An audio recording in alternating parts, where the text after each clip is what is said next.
I want the Rhodes Royce Jigga and Beyonce bought $28 million for the fuck of it. I want a Bosky yacht in my living room just to tell Lil' Hallie not to touch the shit. I work hard, so I want sports of victory and every single thing that comes with it. Cause I'ma write it down and I'ma put it on and I'ma cross it all off my bucket list. What's good, bro? Not much, bro.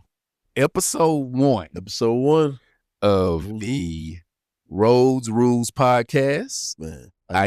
Man, I feel great. I am J.Rhodes, Grammy Award winning music producer, film director, author, Berklee College of Music professor, and, you know, many other things. And to my right, I got my brother from another. Introduce yourself to the people, bro. That's your boy, Clear. Guy with a lot of hats. Do it all. Anything songwriting, music, management, tour manager, whatever you want to do, whatever you need, we knocking it out. So, first of all, straight up, I never wanted to do a podcast, man. I think podcasts have been around for a while. It just never was on my heart to do. You know, I'm a creator. I like creating long form media, whether it be a song or a film. I just feel with all the current events that are going on, and so many things are going on in the world, whether in entertainment, in music, and just in world events, etc. I think that there's an influx of positive voices that need to be heard. Right. I mean, and plus, bro, I mean, we done been through a lot. Yeah. And through experiences, it's time to shed a little light on what's currently going on. The topic for today, AI versus creative integrity. And when we speak of creative integrity, we come from a place in an era that was big on creative integrity in the sense of if you were a producer, you wanted to be original. Right. If somebody helped you, it was big to credit them. Because I've learned so many things from so many producers, people, etc. I'm not here to say that I've invented everything, but you take a little bit from this person, you learn from this person, you create your own in the midst of that, but you give credit, etc. So that was big. And getting credits, in your production credits, your artistic credits, all type of things was very big. You see people today that, let's just say it's a bigger content creator, you know, they'll see somebody that maybe is a smaller content creator. They'll come up with this amazing dope idea and it'll get some traction and some love. Yeah. Predatorial content creator would just find something, do the exact same thing that somebody did, right? Not credit them, not tag it, and just take it from them and have no remorse.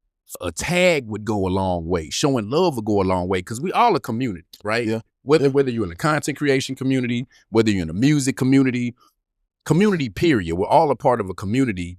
And I think people are just so self-centered that they don't understand that it's big to water your trees. You know what I'm saying? Water your idea trees. That's another thing that we're going to get into. Yeah. When you think about the concept of trees, you can either take the fruit and run, or you can water the tree and have fruit forever, right? If you water your trees, in essence, try to build community and give back instead of taking, you'll get more than you ever got just from taking fruit. You know what I'm saying? Just with that analogy. But a lot of people just grabbing the fruit and running, you know what I'm saying, on all levels, bro. And we used to, I mean, back then, you know, you see that a lot. Well, not a lot because social media wasn't that big, but like bigger producers taking smaller producer stuff, you know, so actually putting the beat out there and putting the music out. But there was really nothing you could really do about it back then. So now it's kind of transitioned into the content creator world to where they're just, you know, they'll take your whole thing if you don't keep running with it. Man. So it's crazy, man. So that's the whole thing. Like I think on all levels, creative integrity is big. And it's more so in yourself knowing what it is. I wouldn't be able to sleep at night knowing that I'm taking from somebody else. You know what I'm saying? And it's just like, it seems like these people are cool with doing that. So we just got to speak out on that so we can change that. Because even if you look in the comments, which to me is the underbelly of society, bro, if you want to see the most crayon eating, ridiculous things, you're going to go to the comments. And then it's just crazy when you see it because, who cares? But no, we should care. Like, what do you mean who cares? It's like, that's what's wrong with society. Now we're not caring about the things that we should care about. And creative integrity, and creative currency and all of those things matter too. You know, people are detached from that. All they see is what the product is. Yeah, so the end result. Just the end result. Give me what I need right now. Yeah, they not tripping on the journey. And the journey is really the most important part. So I remember, and I may be dating myself, that's okay. I remember in 1996, one of my homegirls at the time was like, yo, did you hear that new Aaliyah song? 1 in a Million. And I'm like, nah, I didn't hear it. She was like, man, it's like something of which I've never heard before. And I'm like, what do you mean? You know what I'm saying? You know, I'm like 13 or whatever. I'm walking around Atwell Middle School. Shouts out to the Arch. You know what I'm talking about? But I'm like, what do you mean? Like nothing you never heard? She was like, man, it's like somebody. I almost felt like somebody was breaking in my house. It was just like, and I was like, I literally, she said that. I'm like, what are you talking about, right? So when I hear it, it really made me at that point. And at that point, I loved Dr. Dre and some other producers too. I was kind of getting into the sounds of the people who created the beats. But when I heard that beat, it made me want to really, really, really be a producer. It changed my life. Man, a lot of the pattern was something so unique, so original, so organic that it raised the hairs on my arm, you know, listening to that 1 in a Million beat. And I was like, who did it? And then they was like, he's a producer named, you know, Timbaland. And then at that point, it really started my journey even deeper in reading the credits and all of those things to see the people behind the music. I'm pretty sure that he's affected a lot of people the way he's affected me, but just even with me, you know what I'm saying, the plaques on the wall started kind of with those concepts. And some of these creative beats and me having my own fans started with those concepts and started with just his legacy and the things that he did creative. Now transition to say that with love, with a lot of love, but also just a lot of vigor and a lot of realness that I think it's a sad day when the people that have inspired you have really gone off the deep end. As you grow up, you realize that some of these people that you just held in esteem as untouchable legends that shan't not be spoke on, that shan't not be, you know what I'm saying, protected. That should just be protected at all costs. That is not the case. And it's really a new day. And it's a new day when people start to really speak up and call people out for fraudulent and destructive behavior, I would say. Like as we go through these topics, I want to try to handle them with care because it's a lot of different ways to go, a lot of thought processes, etc. But I get AI is here to stay in ways, like in a lot of ways. It's an evolutionary thing, and I get it. So as I was seeing him partner with Suno and do all these things, I was just like, it's a little weird, but okay. But I think where we have to draw the line is when people have such a God complex that they're detached from the wrong that they're doing to human beings directly.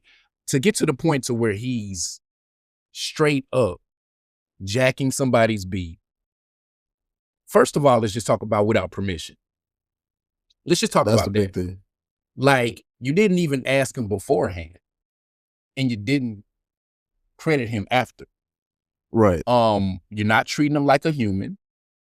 You're treating him like just a thing, like because it's such a God complex that you can take his stuff, do what you want to, and he should be happy about it. Right. And being the producer you are, you know, he knows the points, the processes that you have to go through to get to even make sure your credit is on the back of that, you know, I'm dating myself real quick, CDs or albums like that produce, you know, they spend all that time doing that. So you have to credit them accordingly because that's their resume. Yeah. And like, if you're taking something and just running it through something and not saying, hey, shout out to my boy K Fresh. That's all you got to do. Whoever.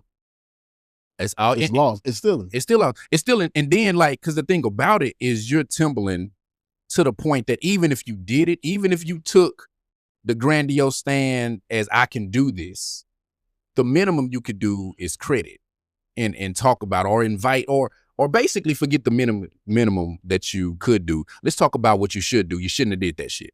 Like, there ain't no way in the world that you should have did it, and you did it and it's whack, and you haven't even really apologized for it. And then I think it's the arrogance of of just talking and just being to the point of like, oh well, he should be happy. I hooked him up with Ghostface.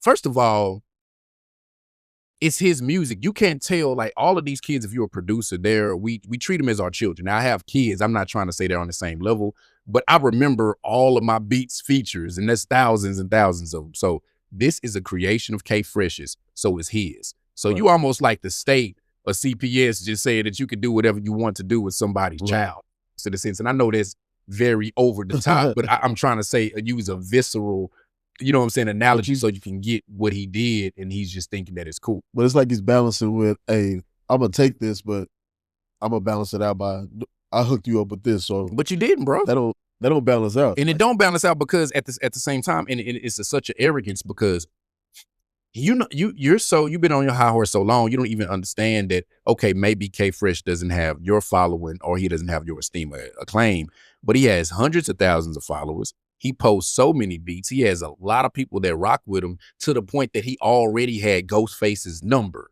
and he already sent Ghostface beats. So you don't dictate his music. You don't dictate his life. You don't dictate what he should do. You're not that high and mighty to where you can just do whatever the hell you want. This is his career. It's his music. He has the right to do with it what he wants. So the fact that, now who the Ghostface, he should be, bro, it's crazy. And I think it just also begs the point, or just brings up the point that, man, our legends, I don't know. I think this AI and this technology and just the evolution of things just really showing us who people really are.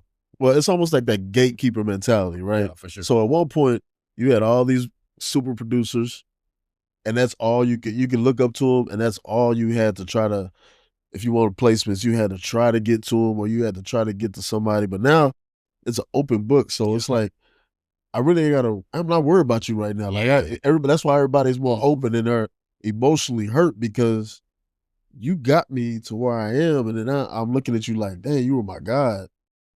And then, even though we should be worshiping, and that's the problem, because ain't nobody God but God. But exactly. I feel you though. I feel you though. Like, we're hurt. We're like, look, I looked up to you. That's what got me going. And then, like, if you went back in the day, even at school, when everybody was beating on the table with the pencils and pens, the Timberland beat. If we had a poll, that Aaliyah beat was a Timberland beat. Number one beat. And if you could do that, you was the top dude. Everybody was rapping at your table. Yeah, and yeah, for sure. And I think that's a great point right there. It's just that's why I'm saying that super producer era.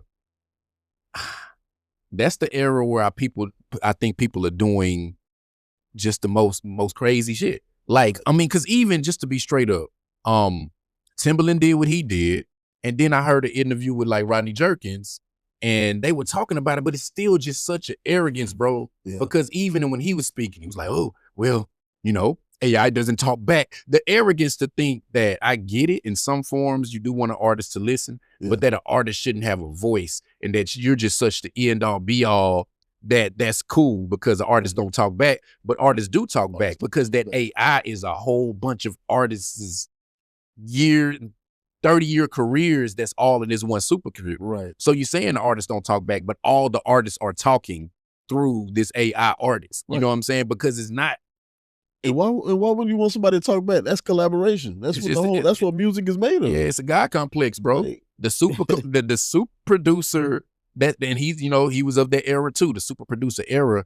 Like, they were the last generation to be getting those 100,000 advances. And then, like I say, it wasn't internet and it wasn't a lot of things. So the producer pool was a lot less. Oh yeah. They just had lots of opportunities to really, really, really, really build up their portfolios, their catalogs, and their lore, in essence. Right. You know what I'm saying? I mean, it wasn't all their fault too, because it's like, if you got just Blaze's tracks, all the labels, they like, oh, we got to get you something like that, so we're gonna call Blaze, Kanye, and that's how the super producer became the super producer, because the label said we had to have that. Yeah. Like, everything needs to sound like that. There was eras where everything sounded like it was, a certain thing. Like, so, And Just Blaze, one of my favorite still, man. So, man, I hope he don't do nothing crazy. You know what I'm saying? Like, and to me, if we're thinking about standard bearers, to me, I think the generation before the quote, quote, super producer generation is the one that we should look to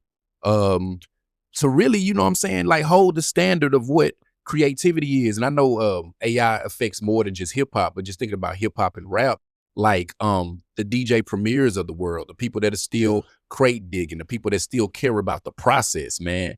Those are the people that I don't know. Those are the people that I know really have that creative integrity and that really care about the art form and won't be pimping it out. You know what I'm saying? But then not only do you look to them, you got to start looking at yourself. I look at it and then you start thinking about your portfolio, your catalog, and what you've done in a sense. Like, you know, I feel 20 something, but I'm 42. So, I mean, we have something to say too. And I think I tell people all the time, I'm not really just deep in the industry, but my music is. And I think it's a testament, just speaking for myself and being proud of myself. Like, I haven't been in some of these rooms like a lot of other people have, but just the music that I've made and just the energy that's been in that music has allowed my music to get so many places that I haven't even got. Right. And a lot of other producers of my generation, that beat battle generation to me, the ones that came up in Red Bull, the ones that really had to do anything to get out, the ones that was on Ustream trying to like get their beats played and stuff like that. I think that generation, that's my generation, man. I think it's one of the strongest still producer generations that's really holding up real producer culture, bro. Like real deal producer culture. I think that beat battle generation of producers, not saying that, you know, a lot of them haven't elevated and got out of that, but that generation to me is holding up the integrity of music producer culture. And I'll hang my hat on that statement. Yeah, you had to have something in that day. Like, it was, you ain't just making beats. Like, your beats had to change. It's nuances, intros. You had to feel it. Like something had to come out of that. Like, you weren't just, I used to feel so sorry for dudes that were new to it, that would come on stage and like, they would play a beat, but it'd feel like a song. Like, bro, you at the wrong place. Yeah. Cause there's somebody like B Barber finna come right behind you and be like, it's crazy stuff, man. and I guess just to really qualify my statement, I'm not saying, when I say holding up the culture, but not so much the industry. Cause it's a lot of, you know, even though we're a part of that too, but I'm talking about the culture of sharing sounds, the culture of sharing information, the culture of, you know, real deal collaboration, the culture of meeting each other at these beat battles and just like building a community and stuff like that. The culture of sharing techniques, the culture of really being down for each other, and the culture of, remember like me and Long Star, like things happen. We almost really tried to get a real producer union together. Oh, yeah. Like, I think it's the most united front of producers is that beat battle generation of producers. I think that's just a very close-knit, united front. And we get how hard it was because I came in the industry right after the budget started shrinking. And I can still remember on that game placement, that's one of the, like before that advances could be 50,000, 100,000 people were getting guap. And we really thought that once we got on, as much as we loved it, we thought that we were going to be millionaires instantly. Right. And so, you know, we love it because once the industry changed and, you know, instead of people having to go to these multi-million-dollar studios, you know, equipment start getting small, all of these things happen, budget start shrinking, we stuck with it. And so I remember my biggest actual music advance as far as a beat was $15,000. And that was that's huge now compared to a lot of things. But back then, you know, coming off it was minuscule considering what people got. And we had to split that 3 ways because that was me, S, and I forget who else was on that. The biggest point and the takeaway from me is that the energy that I'm getting from Timbaland is almost like real Elon Musky. You know what I'm saying? Yeah. Real, like, is he on ketamine? Is he, I don't know, just real spaced out, out of touch, pirate of industry type of energy. And it's almost like he really, like, it's a technology and he really want to be on the forefront of it to be that Elon Musk of it. Like, so like, hey, I was the first one there. Yeah. I got all this and everybody's going to have to, again, come to the gatekeeper if, you know, what was it called? Suno and some other ones, they blow up.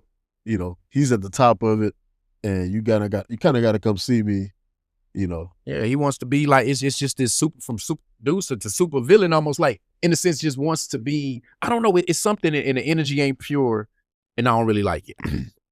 So going to Mikey Schuman's quote, the CEO of Suno, he said, you know what I'm saying, something to the effect that making music was boring, not enjoyable. Like the actual making music part of making music, the process was unenjoyable. And it's wild to me because I can speak to so many times going through certain things and the emotions of feeling the vibe was like the best part. To me, sometimes, you know, of course the song end is great, but that's kind of like the sad part because it's almost like that's when you see your kid graduate. Yeah. But seeing it grow up is the great part. Like catching that vibe and being like, oh shit, this is gonna be something. Like figuring something out, the process of, oh, well, this ain't it, but then getting better at something, growing a skill set, using your hands, putting energy, putting that into the world. That's actually the best part of the whole thing. Vibing with people, connecting with people, going to the studio. It's almost like as a society, the more and more we disconnect, the more and more we forget how important connection is. Right. So this is a disconnected, not only society, but this is a disconnected group of music creators because we used to have to travel to go to the studio. Right. And that meant you had to have a relationship. You had to get close with somebody you had to build. You used to have tape that took forever to cut. But at the end of the day, it was a vibe. It was the energy and like, hey, I'm in this moment and I'm doing this. So the more we got disconnected, we're getting so disconnected that this man can sit up here and say that as a creator, that people don't enjoy making music. The best part of it is figuring it out and going through it. And even, I'll speak even more to that point. Bruce Weenan, I hope I'm pronouncing his name right. I say it so much. He's one of my favorite engineers. You know, so I always shout him out. But Bruce Weenan said this. He was like, when making Thriller, what was more than just making Thriller wasn't the end result. It was the stories in the day. It was like the hot dog or the food that he spilled on the mixer that he had to get through, or Michael Jackson looking at this beautiful woman walking by the window and them laughing, Quincy Jones making the musicians go to sleep and then wake up tired because he said if they woke up tired, they would do what he said. But if they was wide awake, they try to do all this other shit. Right. And so the stories and that gets us to the point that we're getting away from what makes us human. And that's human connection and that's process. We've become a society, period. And then even a group of creators that are just so instant, to the point that we don't even value what it takes to do a thing. You know what I'm saying? To the point that like the greatest, you know, humans are great creations. It takes 9 months to incubate that. The best music, the best songs, it may take some time. The best things take time. The best food takes time. Right. But these people, these colonizer mindsets to just pimp out culture and creativity and the people who they're pimping out, that's why it's called pimping, right, aren't really even getting, aren't getting paid at all. Like it's litigations and stuff that I don't even know how they're gonna solve it or whatever. They found a way to pimp out the best of the best, put it on this one supercomputer that they own and just have ownership of creativity. From all these other people. And it's wild, bro. It's wild to say. We let them get it. When I say we, like, because it started with streaming. Yep. It started with like the people who weren't creative, billionaires, getting rich and rich and rich while the creators were getting fractions of pennies. Yeah. And we thought that was okay. Like David Banner went on a rant. Yeah. A super rant about he's pissed off. Like we gave the culture away for nothing. Gave it away. And I mean, to hit on that, I was reading the Steve Jobs book, and he was talking about how when he started iTunes, how he was getting the catalogs, and it was just based on promotion because the Apple and everything was so big, and then it's turning into now you get 99 cents or whatever for your song, and instead of getting that money that you would get for the whole album. Yeah. And then they kind of sold it off of whole albums people aren't buying whole albums. Yeah, like they you can get money off each song now. And so they're owning the catalog. I mean, not owning the catalog, but they're owning that song, and you're not, you know what I'm saying? You're not right. You're getting paid pennies off of what you would normally get a nice amount for, like later on. So it's just one of those things, man. Like back to the sessions, like the collaboration part. They ate that away. And it's like you be in a session with somebody, you're not gonna get any when you're dealing with AI or whatever, you're not gonna get any just some crazy impromptu riffs that somebody decided to play. Like, or maybe somebody come in the studio and tell a story and then that make the writer change the whole verse up. Yeah. And that's getting into the songwriting portion. We ain't, we still on the production side, but Nah, but all of it goes, bro. Yeah. Creativity's pimped out, period. Like the writers getting pimped out, artists getting pimped out. It's crazy. And so it's went from like, the streaming to this, then the 360 deals, etc. AI is not going away. no. And when you think about it, it's a crazy monster. It really is something out of a crazy, epic superhero horror movie or whatever, because it's just this thing that is being fed with all kind of intelligence with no real conscience. It's creating its own Right. conscience. Like, man, I even saw a news clip that is getting so smart that people are trying to program certain artificial intelligences to shut themselves down, but they're smart enough to be like, no. You know what I'm saying? Yeah, It's like, I'm not doing that. Right. And who knows where we're going with this, man? But I really think, and Grits and Eggs podcast says there's a lot. I shout them out so much because I just love what they do and what they represent. But the revolution is love, man, because if we're not going to pour into human factors like love, fellowship, community, caring about your fellow man, caring about giving proper credits, etc., then I guess we all just need to turn to like cyborgs or robots at that point, because if we're not pouring into the things that make us human, and it's all about output, just with no conscience, and we're not having any kind of integrity or really, just being responsible and using these tools, it may be a higher level of being that comes on, in a sense, because what makes what makes humans human is really love. Right. And things of that nature. So if we're omitting that, and if we're omitting that energy and all of those frequencies, then I guess everybody just turn the computers around this bitch. And That's then, what we're doing. What does it take for us to history keep repeating itself? Yeah, come on, And bro. we see it with everything. This shit. Like we see, they spoke on this on the Gurus talking about this with the Detroit, the automation and how to the cars, the creation of cars, messed up a bunch of people's lives and killed the city, and it just like we're so quick to accept technology that we skip over the regulation part. Like if it's not going anywhere, but if we get in front of it and kind of just how records and everything has metadata, so you can track it wherever it's going, wherever it's spinning. They got to get ahead of this right now and figure out some kind of pinpoint to where things can have an ID tag or some kind of something, because if it just keeps going like it is, it'll never be traceable. Like, unless it's just going to be action lawsuits, be like, oh, that might be mine, but how do you know that's yours?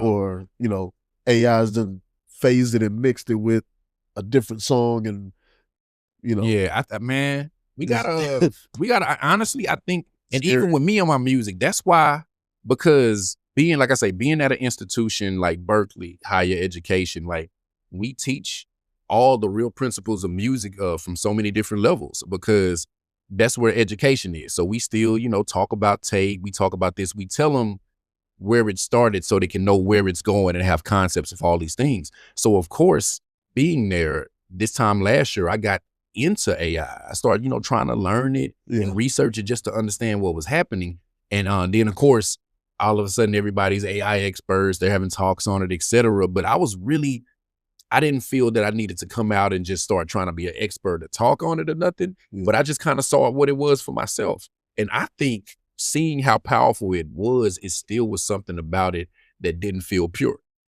Because I made some joints and it still was cool, but I think for me as a creator, I'm purposely dialing back. Mind you, I don't want AI to be pimping us out. I'm trying to pimp out AI in the sense of like, right. Because I use it. But I use it in the sense of doing the mundane task that, you would want a robot to do. Right. If it can stay a tool. Yeah, stay a tool, bro. Yeah, be a tool, not, whatever it's evolving to be. Yeah, it's evolving to be the next wave of creation. You know what I'm saying? It's almost like the way it's going is like human beings are going to be phased out, and it's just going to be AIs interacting with each other. I promise if we don't tap into love, if we don't tap into if we don't tap into humanity, if we don't tap into doing the right thing by human beings and people and that being the thing, then at the end of the day, there is no need for humans because AI's intelligence-wise is one thing that knows everything already. Intelligence-wise, it's already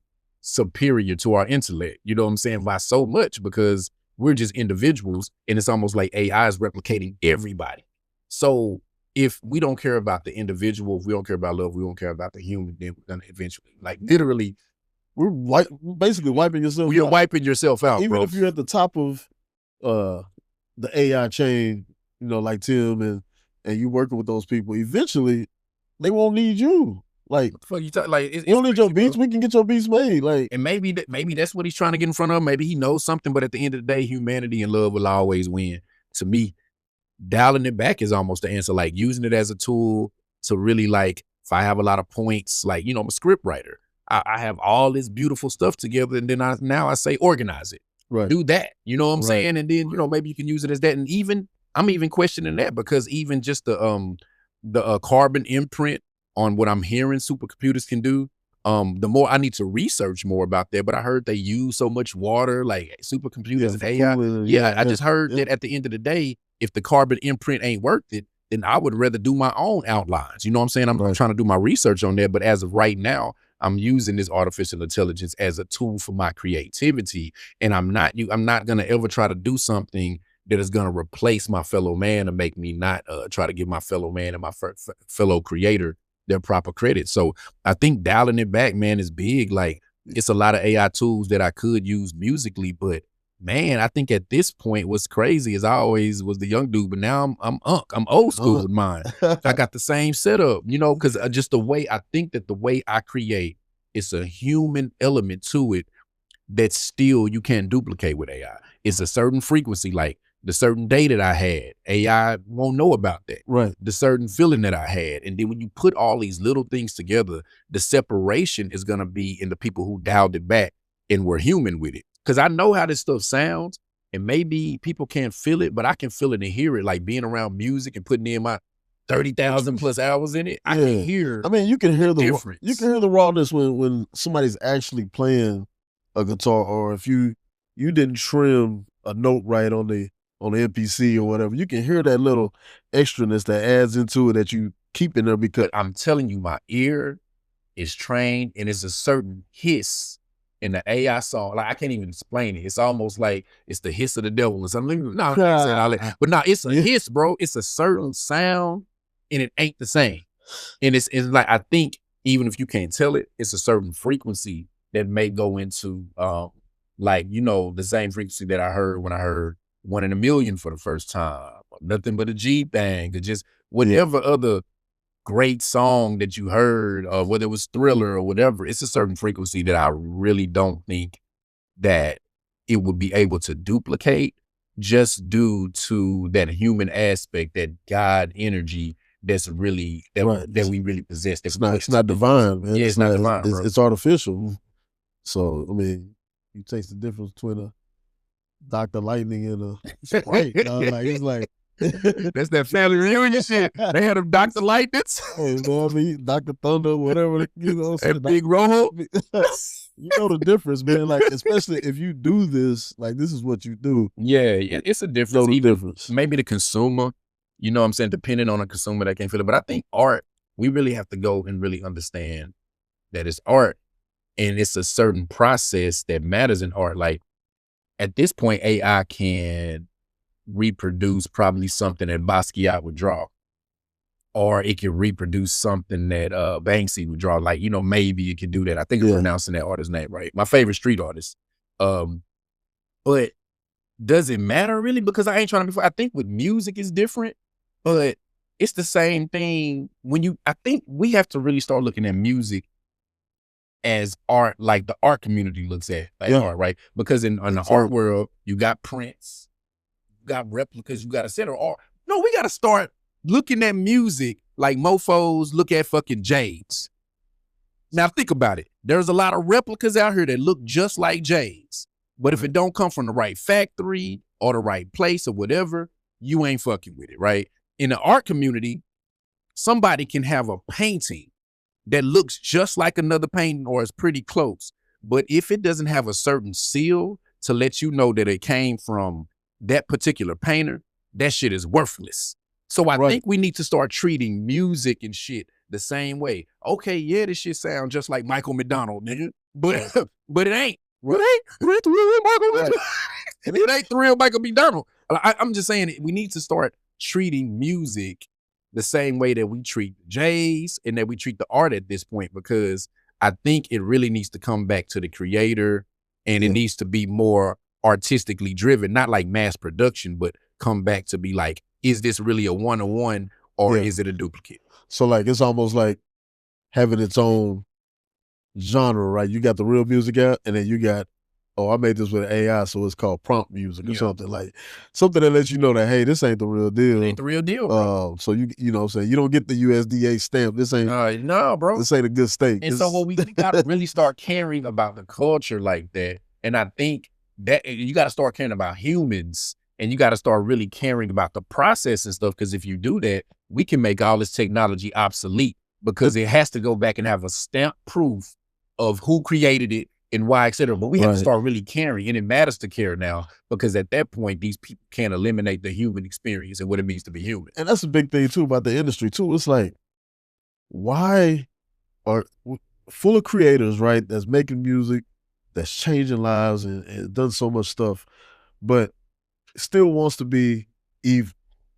Like, why? Like, and then now we add this evil AI piece to it, to where we're just gonna take everything from everybody and we'll figure it out later, or maybe not even figure it out.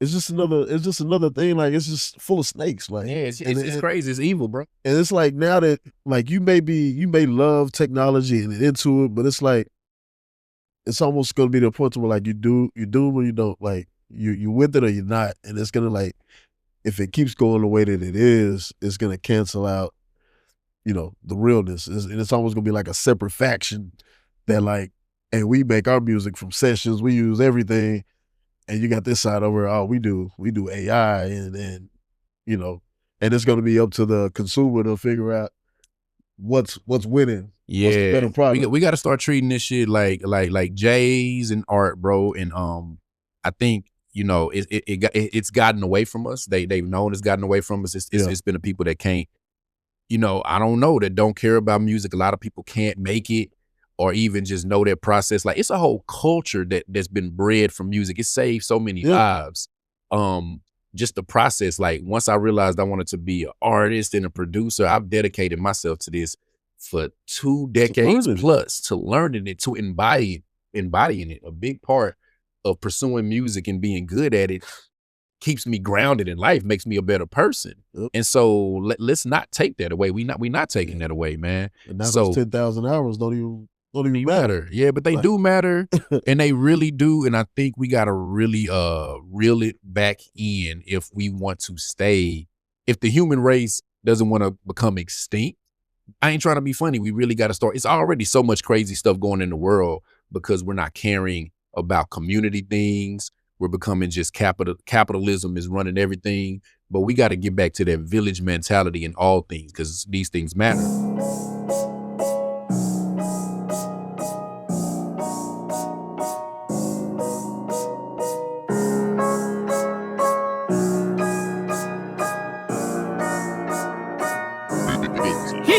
I want the Rhodes Rules chick and Beyonce bought $28 million for the fuck of it. I want a Basquiat in my living room just to tell Lil' Hallie not to touch the shit. I work hard, so I want sports of victory and every single thing that comes with it. Cause I'ma write it down and I'ma put it on and I'ma cross it all off my bucket list.